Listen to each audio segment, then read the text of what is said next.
Hey guys, Theo here from Believe HiFi, and today is part 2 of the What is HiFi series. It's an awesome episode today. I'm going to be going over reference music, what tracks I like to use, what tracks maybe you should use, and just a process of selecting some tracks or a playlist when you want to assess equipment, whether you want to buy it or just have an opinion or just try things out. I think this is really going to help a lot. And I'm going to link a title playlist into the description of this video. It won't have every track I use because I use a lot of CDs and not every song's on title, but at least it'll give you some of my reference points and maybe you can add them into your mix and combine some of your music with some of my music and maybe it'll help you out. But anyway, let's jump straight into it. All right, so why is reference music so important? Well, that's because of one simple fact. And that is, if you have a very revealing system, you're going to not only reveal the good parts of the music, but you're going to throw extra light onto all the faults of the music. And I'm not saying that the music you're listening to is going to have those really big faults, but in a case where you're testing out a system, and if you only use 1 or 2 albums and they're not recorded well, that system may make all of it sound much worse than what you're used to. And therefore you might go, oh, that speaker's not good, or that amplifier's not good, or I don't like the headphones. Where in truth, it's actually the quality of the source material. And not only that track, but what type of a file is it? What if it's just a YouTube or you've got your Spotify on low? Because what you're going to find is the quality of that source being the file type and the methodology of which you're playing it through, if it's streamed or a local file, even that's going to make a big difference. So it's very important to remember that the music you're using and the way you're playing that music is going to make a big difference when auditioning your hi-fi gear. So with that in mind, I'm going to go over a few simple rules and then make sure you check out the description of the video because I'm going to have a link to a title playlist with just some of the tracks I use when assessing equipment. And hopefully you enjoy those tracks and you can add them to some of the tracks that you think would be a good idea after I finish this video and compile your own test playlist. Okay, touching on the files. Spotify is great for the music library. Sometimes I use it to find music. However, one thing, it's streamed. Streamed music, just because they need to get it over the internet, there's going to be some jitter there. It's never going to sound as good as a local file. So even when you put Spotify on highest quality, which is 320 kilobytes a second, which is still a compressed file, if you compared that song as a local file on your computer or playing off Spotify with a revealing system, you will notice a difference. It's almost the same as on Netflix when they have 4K HDR. If you compare that stream title with the actual 4K HDR Blu-ray, it doesn't look anywhere near as good. Now, it's not as profound a difference, but there still is a difference. For streaming, I like to use Tidal. Tidal gives you CD quality music in terms of the file sizes that you're streaming. So it does give you that advantage over Spotify with the quality of music that you're playing. However, it's not quite as good of an interface and there isn't quite as large a selection of music. So please keep that in mind. Also, Tidal Masters or MQA, I don't really know what to think of it because it's sort of promoted like it's better than CD quality, but I might be wrong here. But my opinion and a few other people's opinion that I really respect, we kind of just feel like they just change the mix sometimes. Like they'll just bring all the mids more forward. So when you play the masters track and then you play the original track from CD, you'll go, oh, the master sounds clearer.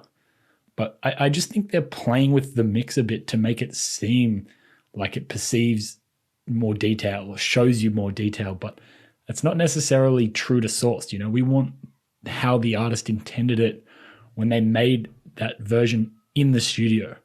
We don't want faked, or we say, exaggerated faked detail or exaggerated presentation.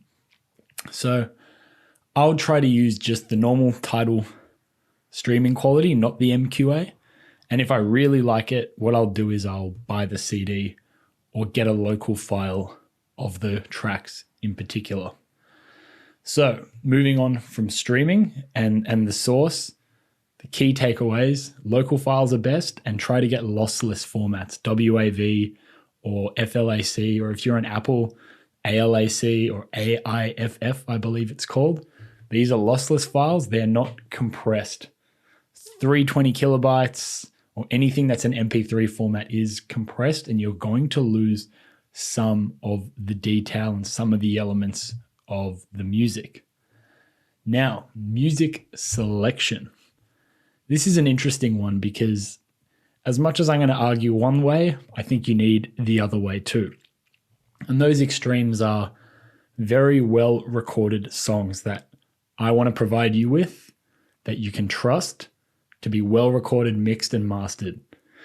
The other side is you need to use songs you're familiar with, because if you're not familiar with this, how are you going to even know what it should sound like? So try to think about as using some of this, and some of in between. First of all, these kind of tracks. So I'm going to provide you a link, as I said before, in the description for some tracks that are mixed, mastered, produced, and made really well. They're good recordings. If your system sounds bad, generally, there could be something wrong with your system. But then if you play some of these songs and it sounds good, there's nothing wrong with your system. There's something wrong with the song you were playing. So I had this experience the first time I was listening to some really good Focal monitors, the Utopia monitors. And I was like, I think there's something wrong with this speaker. This was years ago. And then I was like, let me just flick some Michael Jackson on, because, we all know the songs and it's mixed and mastered and produced fairly well. Not the best thing I've heard, but it's good enough that you can trust it. And when I played that, it sounded fantastic. And then I went, oh, nothing wrong with these speakers. Something's wrong with the source, the song that I'm playing. And in high-end audio, any weak link in the chain from the song to the speakers and everything in between is going to limit the performance you're going to get, and it can ruin the experience. So reference tracks I'm going to use, as I said, they're going to be linked down. I mainly like to use softer music. That's my favorite type of music, right? So you're going to hear a lot of vocals and instruments and, things that really move me. But I'm also going to throw in some heavier genres, some more pop-based things, some EDM-based things, because the second point I'm going to bring up is that what you need to do is not just pick a speaker or make a system around one song or one album. You need to test out across multiple, because what if it just sounds good with that album and that album's missing many, many different elements of sound? You need to have a wide variety of music, and you need to make sure you test it over a wide variety of music. Now, if you only listen to one or two genres, at least use a wide variety of artists and albums that are well recorded in that realm, just to be sure. Don't just hinge it on one song that's your favorite song. I don't think that's fair or the best way to test it out at all.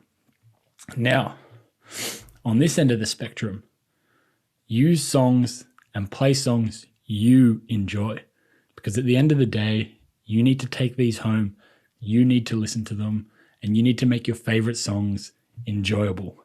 Otherwise, you'll fall into the trap I see some people fall into, where they get something good and all they can play is these kind of songs, which they don't actually like, and they sound fantastic, but what they're doing there is they're using music to listen to their speakers. That's the wrong way. You're meant to use the speakers and your system to enjoy the music. So don't get it flipped around the wrong way. So while you can find a newfound appreciation for this, don't use your music to listen to your speakers. Use your speakers to listen to your music. So have a playlist where you have some of this and some of this, and then what I call in between is some well-known classic songs that you can just, they're tried and tested and you can trust. As I mentioned before, Michael Jackson, Pink Floyd, these kind of artists where you probably have heard the song many times. It's mixed and mastered well, and it's something that you could just throw on and go, let me listen. I'll throw something like Human Nature by Michael Jackson on, and within 20, 30 seconds, I can make a lot of judgments about a system really quickly. So that's going to do it for today. Just keep in mind, you need a combination of some really reference music you can trust, because if your music isn't mixed and mastered well, it will lie to you. It can make you think, oh, this speaker sounds distorted. No, the music's distorted. So a combination of this and everything in between. Make sure you don't use just one song or one artist. Use a wide range of artists. Better yet, a wide range of genres and dynamic ranges, a wide range of instruments, drums, pianos, vocals, woodwind, just everything possible. Really put that equipment through its paces. That's why I spend at minimum a few weeks, and hopefully at least a month, before I give my opinion on a piece of gear. Furthermore from that, local file will always sound better. And then further on from that, the highest file size means it hasn't been compressed. So WAV or FLAC file, or CD file even, will sound better than an MP3 file, which is, 320 kilobytes, 256, 128 kilobyte files. YouTube, I don't know exactly what it is, but YouTube's maybe going to be, I'm guessing, 128. But in saying that, you can still use YouTube to find music. But when you like it, if you want to enjoy it to the fullest, buy the song. Get a local file of that song and you'll hear it to its fullest potential. So anyway, remember, link in the description for a title playlist with some of the tracks I use to assess the gear I review. Anyway, that's it for today. I hope you learned something. I hope you enjoyed it. And I'll see you next week. Like, subscribe. I'm out.